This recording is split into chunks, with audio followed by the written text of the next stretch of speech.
Hatreto dia mampametram-panontaniana maro ary tsy mbola fantatry ny mpanara-baovao ny tena antony izao fitafogony rovitra izao tao amin'ny fiangonana FFKFM tao. Raha misy mahay dia mba ambarao ho ireo zay mpanara-baovao, hitantsika amin'ny reto sary reto moa izany fitafogony izany izay nataony ireo tao amin'ny fiangonana FFKFM. Etsy andanin'izany moa dia be dia be ny tsikera mahazo izy ireo, ao ny sasany nilazany hoe ny pasteranareo dia kelikely eo hamoaka 4 fa ianareo dia asainy manety tena manao izao fitafogony izao. Mialohany herisoantsika amin'ny resaka izay ataontsika moa dia mbola toy ny mahazatra foana, abonné aloha ny chaîne-tsika, asio j'aime ny video ary apetraho ihany koa ny komantera. Ndeha aloha idirantsika izany fanaovana abonnement izany, mialohany herisoantsika amin'ny resaka izay ataontsika ato anatin'ity video ity. Ndao ary tompoko lahy, ndao ary tompoko vavy.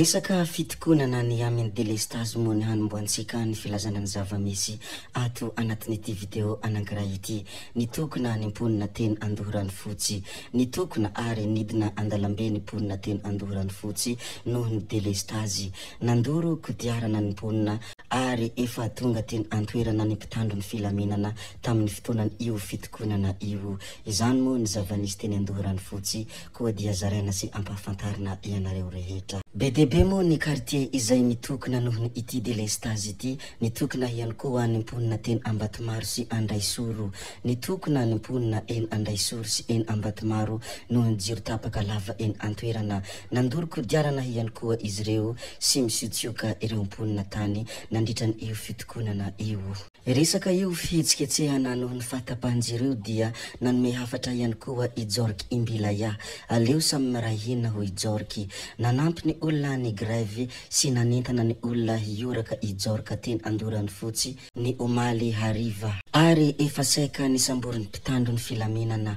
tsy nisy ny fiara simba namay eo ary tsy misy maty hoe izy namaly ireo mpitandro ny filaminana. Famba firy kosa ny fitaovany olona simba sy may any antrano, ny olona maty any amin'ny hôpitaly noho ny jiro tapaka hoe hafatra izay nataony ity Jorky Imbilaya ity. Aleo samy mirahina fa samy mijaly noho ny jiro tapaka hoe hatrany izy, saingy tsy hanometsiny ny mpitandro ny filaminana aho fa asany ny azy. Ary noho ny farany dia ampitiavana be no namaranany ny fanehoan-keviny dia ny hoe aingany ny volan'ny teleferika hanavotana ny jirama sy ny tena marariny ny vahoaka. Izany moa ny hafatra izay nomeny Jorky Imbilaya ny tao anatin'ny rindriny, koa dia ampahafantarina sy zaraina aminareo rehetra izay mpanaraka ny zava-misy sy ianareo rehetra izay mpanara-baovao. Rehefa voazarantsika moa ny mikasika aniny Jorky Imbilaya iny, ndeha resika hilaza kely ny tranga izay niseho tany Ambalamanakana amin'iny RN7 iny. Miaramila telo-lahy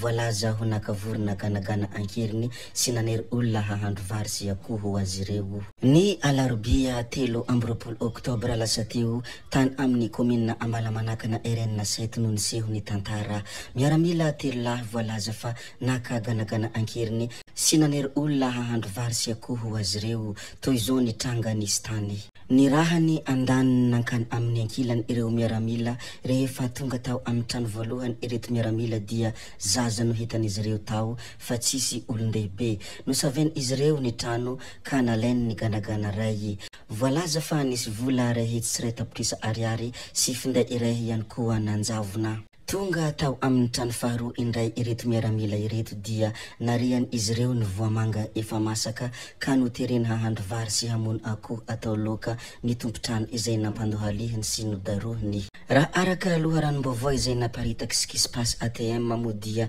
nisy taratasy nasaina nosoniaviny, saingy rehefa nanolotra ganagana ray sy vola 3 alina ariary dia najanona indray io taratasy nasaina nosoniavina io. Taorian io zava-niseho io dia nitoro ireo olon-tsotra noho io toetra heverin'izy ireo fa tsy mendrika io, fa andrasana kosa nitohiny ity tantara ity. Izany moa ny zava-niseho tany Ambalamanakana ny mikasika ilay miaramila, koa dia ampahafantarina ianareo rehetra ato ary tsy maintsy lazaintsika ato ihany koa nitohiny ity tantara ity. Rehefa voaresaka atsika moa ny mikasika ny zava-nitranga tany Ambalamanakana iny, ndeha resika hijery kely ny hafatra izay nambaran'ny mpanakanto Santa Chantal miantefa amin'ireo mpanaraka ny pejiny moa ity hafatra izay nomeny ity ary miantefa amin'ny malagasy prahitanindrazana aminy hifaleo ny anio hoy Chantal tao amin'ny pejiny ny anio dia hifaleo farampitso-mbola ankamantatra ekena tokoa sady marina izany zavatra voalazany Chantal izany hifaleo fa tsy misy mahafantatra ny ampitso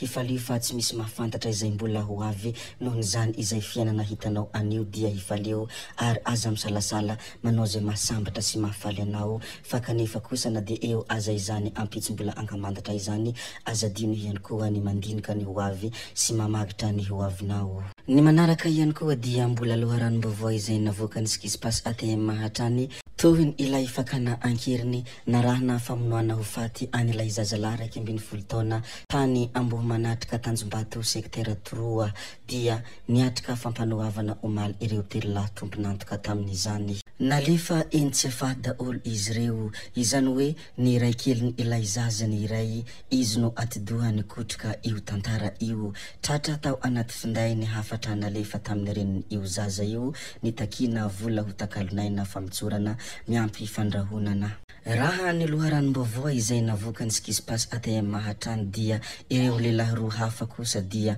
mpiara-monina ihany mpampiditra hira sy mpanety tamin'ilay zaza tsy hita dia mody nanampy be ny karoka zareo hay zareo ihany no nahavandoza nanafina ny fatiny ilay zaza izany hoe mody nanampy be ny karoka ry zareo nefa zareo ihany no nahavandoza nanafina ny fatin'ilay zaza tao ambany fandrina izany moa no loharanom-baovao izay navoaka ny skispas ATM mikasika ity raha fakana ankeriny na raha nafamonoana ho faty an'ilay zazalahy 12 taona tany Amboho Manatrika Tanjombato sektera 3 koa dia zaraina sy ampahafantarina ianareo rehetra hivadika kely amin'ny resaka mpanakanto isika ity mpanakanto anankiray ity moa dia anisan'ny mpanakanto izay tena manana ny lazany tsy iza moa izany fa mpanakanto Midja mankalaza ny tsingeritaona ny androany i Midja mankalaza ny andro naterahany androany i mpanakanto Midja izay mpanakanto malagasy efa manana ny lazany ary efa maro ny mpanakanto hafa efa nampiara-peo taminy toy ny Elidio ary ny hira nafantarana an'ity mpanakanto ity dia ny hira izay mitondra ny lohateny hoe